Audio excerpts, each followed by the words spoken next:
Hello, on se retrouve aujourd'hui pour une nouvelle vidéo où j'ai eu la grâce d'interviewer une fille, une sœur qui tient une place particulière dans mon cœur. Elle va nous raconter son témoignage, les garçons, les boîtes de nuit d'avant. Ça sera court, mais j'espère que ça pourra bénir plusieurs d'entre vous. Si vous avez envie de la contacter, contactez-moi en privé sur Instagram sœur.co. Et je vous enverrai son Instagram privé pour lui poser plus de questions. Vraiment, je vous laisse regarder cette vidéo en espérant qu'elle vous bénira.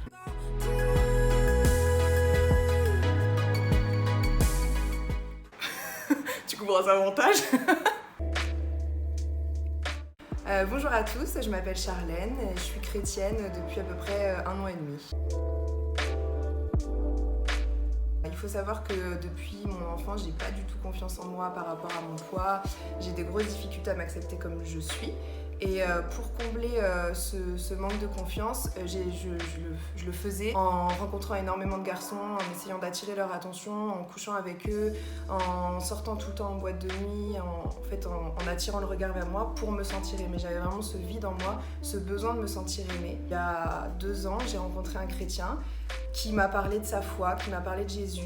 Et au début j'étais fermée mais je me posais quand même des questions et du coup il m'a amenée à l'église un jour et ça m'a vraiment touchée. J'ai commencé à m'intéresser à Jésus, j'ai commencé à chercher toujours plus et il y a eu vraiment un déclic, une rencontre personnelle qui m'a totalement transformée, qui a comblé mon vide intérieur, je l'ai vraiment rencontré personnellement, d'un seul coup c'est venu en moi comme un amour profond qui m'a totalement comblée et à partir de ce moment-là je me suis dit mais j'ai plus besoin des hommes en fait pour être heureux, j'ai seulement besoin de lui et lui m'apportera toute la confiance dont j'ai besoin, tout l'amour dont j'ai besoin en fait. Et ça a vraiment transformé ma vie, ça a transformé mon quotidien, ça m'a mis une paix à l'intérieur de moi, une joie immense et un amour surtout, un amour dont j'avais besoin.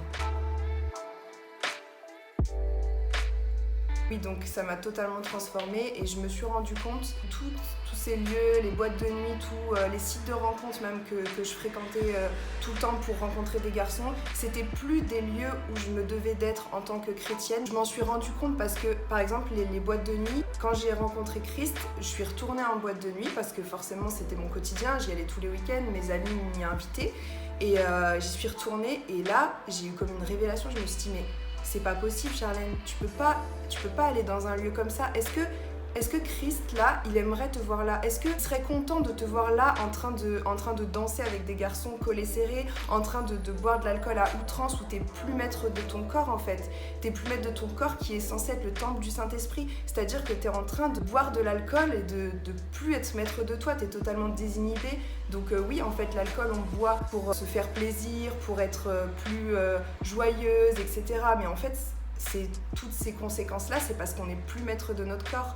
Et c'est vraiment un danger parce que ça nous emmène à faire n'importe quoi avec notre corps, ça nous emmène à nous dénigrer en quelque sorte, à dénigrer notre corps qui est vraiment le temple du Saint-Esprit en fait. Et je me suis rendu compte que c'était n'importe quoi quand j'ai vu des amis qui étaient en train de vomir en fait, de vomir à cause de l'alcool ou les cigarettes tout le temps, la drogue qu'on peut avoir hyper facilement en boîte de nuit, tout ça c'est plein de choses qui nous détruisent. Les boîtes de nuit c'est vraiment le temple de Satan en fait, on se rend compte que c'est un endroit de tentation énorme, il n'y a que des tentations là-bas.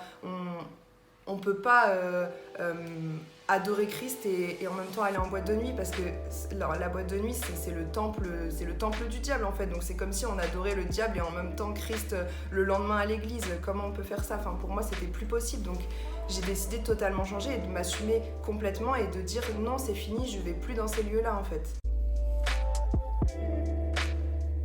À vous tous du coup qui regardez cette vidéo, qui aimait encore le monde, qui aimait aller dans ces lieux, qui cherchait l'amour du sexe opposé, d'être attiré, l'attirance, le regard vers vous, je veux vraiment vous dire que c'est dangereux pour votre foi et je vous encourage vraiment à marquer votre identité, à montrer que vous n'êtes pas comme ce monde en fait, parce que maintenant vous êtes en Christ et que vous n'avez pas besoin d'attirer le regard parce que vous êtes beau comme vous êtes et que un jour vous trouverez l'homme de votre vie, la femme de votre vie et je pense pas que ce soit en boîte de nuit que vous allez les trouver. Donc j'ai vraiment à cœur de vous encourager les jeunes d'aujourd'hui à marquer votre identité en Christ, à pouvoir justement dire à vos amis qui sont pas chrétiens, non, j'ai pas envie d'aller dans ces lieux-là parce que moi j'ai Christ dans ma vie. Et c'est aussi une façon de montrer qui vous êtes, de pouvoir même évangéliser. Et il est dit dans la parole en Matthieu 19, 29, tous ceux qui auront quitté à cause de moi leur maison, leurs frères ou leurs sœurs, leur père ou leur mère, leurs enfants ou leurs terres recevront 100 fois plus et auront part à la vie éternelle. Vous avez choisi la vie, ça sert à rien de se conformer au siècle présent et de rester dans le monde, dans ces choses-là en fait.